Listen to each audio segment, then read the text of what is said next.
Hey. As legendary race car driver Ricky Bobby famously said, "If you ain't first, you're last." Or as the common phrase goes, always the bridesmaid, never the bride. Or maybe you prefer the saying, to the victor goes the spoils. You get the idea. In mixed martial arts, being second place really just sucks. You get a broken jaw and half of your paycheck, while your opponent gets that shiny belt around their waist, the love of fans, and a boost to their bank account via pay-per-view points. While doing well enough to earn a title shot is an accomplishment in itself, it pales in comparison to actually succeeding and being number one. Imagine the heartbreak of coming in so close to your goal to only come up short in that high pressure moment. But in today's video, we're going to honor those legends struggle who tragically came in second place. Yep, this one's going to hurt a little bit. I'm Jason from MMA On Point, and here are 10 fighters with the most failed Zuffa title shots. Real quick disclaimer, we are prioritizing this list with UFC title shots over everything else. Just because, whether real or imagined, the UFC is the top league except where pride applies, but very few title shots were even given there, so it's a balance between not just overall number of title attempts, but also the prestige of the belt itself as well. And finally, focusing also on how close they were to actually getting one of those titles. Number 10, Donald Cerrone. 1 UFC belt plus 2 WEC and 1 interim belt. 4 total. This man is not just a fan favorite, but has a ton of accolades in MMA. He has the most fights under the UFC banner, the most finishes, most kick KOs, most post-fight bonuses. I could just keep going on and on. And this doesn't even include his stint in the WEC, which Zuffa owns. The one accomplishment he doesn't have is a championship belt. He first went for gold against Jamie Varner at WEC 38, with Cowboy controlling the fight in the final round of a close bout, but an illegal knee cut things short and resulted in a technical split decision for Varner. With Varner sidelined with a broken hand, Cowboy faced Benson Henderson for the interim title at WEC 43 in 2009 Sherdog Fight of the Year. Hey, I think Anthony Walker works there. The following year, Henderson unified the belts. Cerrone got another chance at WEC 48. This time, Henderson would quickly end things with the guillotine choke in the first round. Cowboy would remain active following his entrance into the UFC, but a few bad performances disrupted his momentum whenever contender talk began. That was until an 8-fight win streak, including avenging that Bendo loss and spoiling Eddie Alvarez's UFC debut, propelled him to a title shot against Rafael dos Anjos to close out 2015. Another slow start spelled the end though for Cowboy, as he fell to strikes just over a minute into the fight. Number 9, Chad Mendes, 2 undisputed UFC belts and 1 interim belt. As an undefeated contender, Chad Mendes became one of the standout names absorbed into the UFC from the WEC merger. In his third fight in the bigger Zuffa organization, Mendes would face Jose Aldo in Rio de Janeiro at UFC 142. Even though his wrestling gave the champ a tough first round, the second saw a knee and follow-up shots that connected with Mendes' chin, viciously knocking him out. Mendes rebounded with a 5-fight win streak that placed him right back in front of Aldo in Rio de Janeiro again at UFC 179.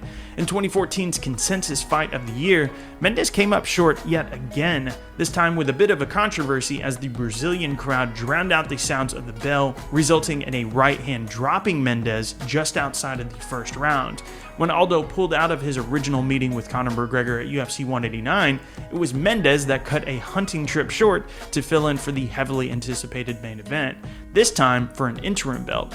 Although he would give McGregor a hard first and second round with high-pressure wrestling and elbows, a winded Mendes fell to strikes in the closing seconds of the sophomore round. Following a few setbacks, including a 2-year USADA suspension, Money Mendes gave up his championship aspirations and retired in 2018. Number 8, Uriah Faber, 3 UFC titles plus 1 interim title. We could rank Uriah higher on this list pretty easily, seeing as how he lost to multiple champions and on 4 separate occasions, but the biggest factor is that he actually was a champion for the WEC well before names like Conor McGregor, Jose Aldo, and Max Holloway came along to define excellence in the featherweight division. After winning the WEC crown and successfully defending it 5 times, the California kid would struggle with gold in future instances. A quick knockout loss against now American top team head coach Mike Brown at WEC 36, and the rematch wouldn't go his way either. By his next challenge for that same title, Aldo would shred through the star with savage kicks that easily earned him a unanimous decision. After dropping to bantamweight for the first time since his stint as King of the Cage champ, Faber rematched previous featherweight challenger Dominic Cruz at UFC 132. So then the now more evolved Cruz got the judge's nod. And before long, he and Cruz were to have a rubber match following a coaching stint on The Ultimate Fighter. You remember that live season that didn't quite work out? Yeah, that one. Instead, Cruz would begin his injury woes and Hendon Barao would fill in for him for an interim title fight at UFC 149. A broken rib early in that fight helped to contribute to a decision loss. Surprisingly though, another Cruz injury led to another chance at gold versus Barao at UFC 169. This time, a hotly debated stoppage by Herb Dean left Faber beltless. I mean, I guess you could say that. I mean, he just put a thumbs up. And then a couple years after this, his final title shot came along with Cruz at UFC 199, where Faber would get dropped, outclassed, and unfortunately yet another loss. Number 7. Yoel Romero, 2 undisputed UFC title shots and 2 interim champion title shots. The Soldier of God is simply a scary man and is widely considered the boogeyman of the middleweight division for good reason. Unfortunately for him though, that same fear that he has struck into the hearts of many as an athletic phenomenon and unpredictable knockout artist hasn't really managed to translate into championship gold. His first attempt came against Robert Whittaker at UFC 213. With undisputed champ Bisping on the sidelines, the two were tapped for an interim belt. In an exciting fight of the night effort, Whittaker earned the nod. And so then Whittaker was next supposed to face former champ Luke Rockhold for the now undisputed belt at UFC 221, you know, the one that GSP vacated, but an injury removed the champ from the lineup and Romero filled in for another interim shot. But infamously, he weighed in 2.7 pounds over the limit. And so his third round KO would have actually earned him gold. Instead, he went home empty-handed but had at least another chance to face Whittaker, so there was room for redemption. But then he would again miss weight, disqualifying himself from the belt, but he ended up dropping a split decision anyway. After another loss, this time against Paulo Costa at UFC 241, the Soldier of God skipped the queue to face Israel Adesanya at UFC 248. While the shot itself wasn't exactly the right call based on rankings, it still looked like a good matchup on paper and the anticipation built up for a surefire exciting fight, but that was sadly not the case. Instead, the two stared at one another for the better part of 25 minutes and Adesanya edged it out to retain his title. The fact that he sort of won one of his shots against Luke Rockhold but missed weight is what moves him up just a bit higher in our list, and also those incredibly close fights with Whittaker and Izzy. The point is, it shows you how close he's been to actually earning a title. Number 6, Pedro Rizzo, 3 UFC title shots. With power in his strikes and a durable chin, The Rock is an appropriate name for Pedro Rizzo. Thanks to the man who popularized that name so he could have a chance at presenting the BMF belt, Rizzo flies much further under the radar than you would think for many fight fans. But let's not blame this exclusively on Dwayne Johnson. Rizzo never winning a UFC title might have more to do with this. His first attempt was against Kevin Randleman in a frankly slow-paced and forgettable 5-rounder. Randleman easily retained his title that night at UFC 26 in 2000s. They were also supposed to fight one other time, but that didn't really work out. But his road back to being a challenger was a rather short one, as 2 victories and 11 months later, Rizzo faced the man who dethroned Randleman, Randy Couture. In what was actually a really important event considering it was just the second one under Zuffa ownership, UFC 31, and the first one under the newly scribed unified rules, Rizzo put Couture into an entertaining battle that saw plenty of back and forth action. I've even listed it as one of the greatest title fights in a previous video. Couture narrowly walked away, barely earning the W, but Rizzo's brutal leg kicks left the champion in a world of hurt. He actually had to be assisted out of the cage and has a permanent dent in his thigh from that one fight. And because of how good this one was, Rizzo would be granted an immediate rematch 6 months later at UFC 34. However, this time, the challenger had little to offer as he was TKO'd in the 3rd round. Number 5, Kenny Florian, 3 UFC title shots in 2 divisions. For all of the praise that should be thrown at Kenny Florian, it's crazy to think that a big part of his legacy is defined by being the number 2 guy, unfortunately. He performed so well in a split decision loss to Drew Fickett that the UFC decided to add him to the cast of the first season of The Ultimate Fighter. Being grossly outsized at middleweight, he improbably made it to the finals, but lost to Diego Sanchez, who, to be fair, was also undersized. But then 3 straight finishes at welterweight and lightweight propelled him to a title shot at the vacant lightweight belt, opposite of Sean Shirk at UFC 64. But sadly, Ken Flo would drop a unanimous decision there. He'd follow that with a ridiculous 6-fight win streak that included 5 finishes and a title shot against BJ Penn. Unfortunately, this was his era though. The Prodigy, being the Prodigy, would stop Florian's run dead in its tracks with a 4th-round submission after completely shutting down his offense. After a loss to Gray Maynard that prevented Florian from getting another lightweight title shot. And I hate to say this because I don't want to take anything away from Gray, but I just think Kenny is just one of those guys that chokes in big fights. I love Kenny. I'm not bad-mouthing him or trying to disrespect him. I'm just being honest. Ken Flo dropped down to 145, where he'd be given a chance against featherweight champ Jose Aldo at UFC 136 after defeating Diego Nunes a few months prior. Florian would be nearly shut out as a trio of 49-46 scorecards were scored in favor of Aldo, marking not only his last title opportunity, but what turned out to be his last fight altogether. Very, very hard. You know, your identity becomes what you do, and it's been tough. Number 4, Chael Sonnen, 3 UFC title shots and 1 WEC title shot. No conversation about perennial runner-ups is complete without mentioning the gangster from Westland, Oregon. After a 5-fight win streak, he re-entered the WEC as a challenger to Paulo Filo's middleweight crown. A controversial verbal submission late in the second kept him from that glory. Sonnen was given another chance against Filo at WEC 36 because of that controversy, to which he actually had no trouble getting his hand raised. This time, unfortunately, Filo failed to make weight and the belt wasn't even on the line. Even though Filo would give Sonnen his belt as a gesture of sportsmanship, he isn't officially recognized as the champion in the organization. But there was a new life for Sonnen in this era. Sonnen's vocal persona emerged upon his return to the UFC and helped him get a chance against Anderson Silva. As soon as Anderson tries to punch me, I'm going to stick my forehead in his chest, run him against the fence, pick him up, put him on the canvas, and that's the end of that round. A guy with earrings, crooked hats, and pink shirts wouldn't make it 10 minutes in my neighborhood.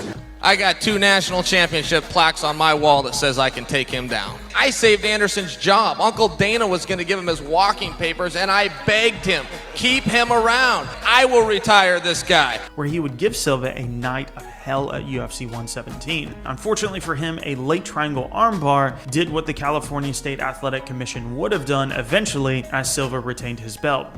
Failed drug test, anyone?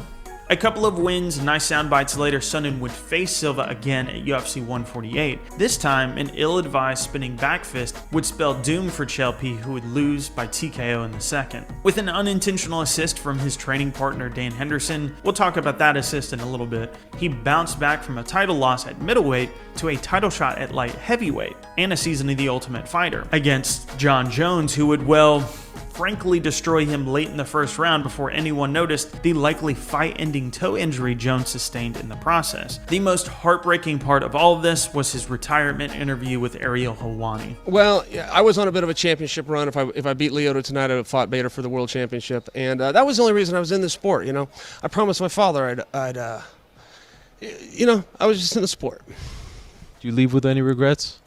No. I loved every minute. Number 3, Alexander Gustafsson, 3 title shots.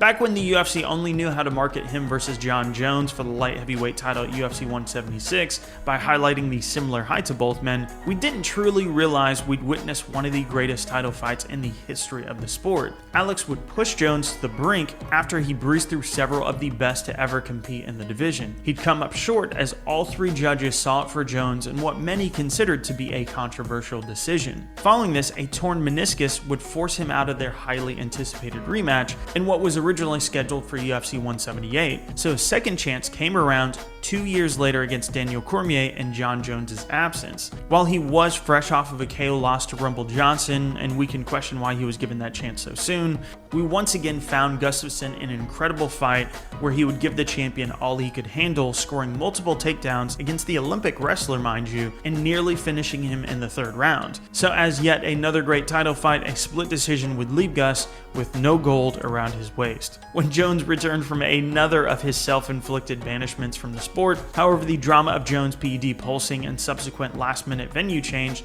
would overshadow a rematch 5 years in the making. Unfortunately for Gustafsson, it would look nothing like the first fight, as Jones would easily submit the man who previously gave him his toughest test. Number 2, Dan Henderson. Hendo was the first champ in major MMA promotion history, as he held 2 belts simultaneously in Pride and actually won the UFC 17 middleweight tournament. But that's not considered an official belt, so when he returned many years later to the UFC, he would sadly fail at both attempts to claim UFC gold to unify with the Pride championships. First, it was Rampage Jackson that would outlast him to keep the light heavyweight belt at UFC 75. And his next bout at UFC 78, Hendo would out-wrestle Anderson Silva early and actually throw some of his best signature bombs, but got caught in a rear naked choke in the second round. Just when he solidified his claim to rematch against Silva. Normally I'm not that way in fights. I know if the guy's out, I think that one was just to shut him up a little bit. Hendo left the UFC for more money and a chance against Strikeforce middleweight champion Jake Shields. Hendo completely handled Shields in the first round of their Strikeforce Nashville main event. Yes, that event. Gentlemen, we're on national television. Gentlemen, we're on national television. But Shields would regain his composure and out-grapple the former Pride champion to win a clear-cut decision. He would jump back up to 205 and actually claim the belt there and do the unthinkable stopping Fedor before finding himself back in the octagon after the promotion sold to them. And upon his return delivering an all-time classic against Shogun Rua, Hendo was rewarded with another title shot at the light heavyweight belt, this time against John Jones at UFC 151, leading to a wild cancellation of that whole event, and hence the earlier reference that I mentioned with Chael's gifted title shot. And losses to Rashad Evans, Lyoto Machida, Vitor Belfort, and Daniel Cormier would then put the proverbial nail in the 205-pound coffin. Despite mixed results in his middleweight return and a number 13 ranking status, a 46-year-old Henderson would be granted another title opportunity against rival Bisping at middleweight. Hendo would lose a very close decision after hurting Bisping multiple times in the fight and retiring immediately afterwards. What a legend.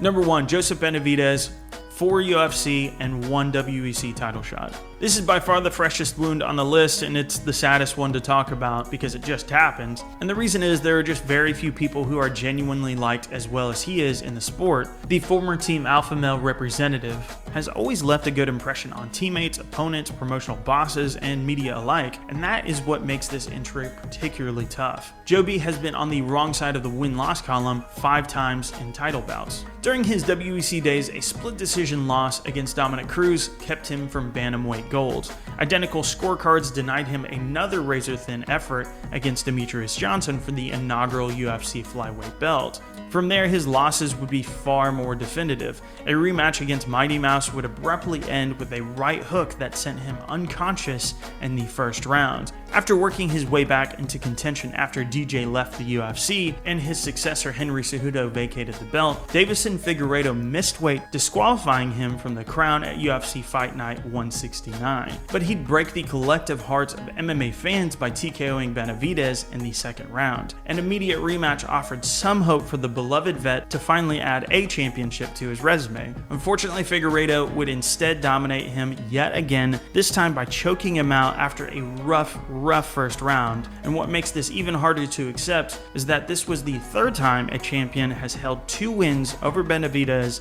effectively shutting him out of another chance again, short of some sort of miracle scenario.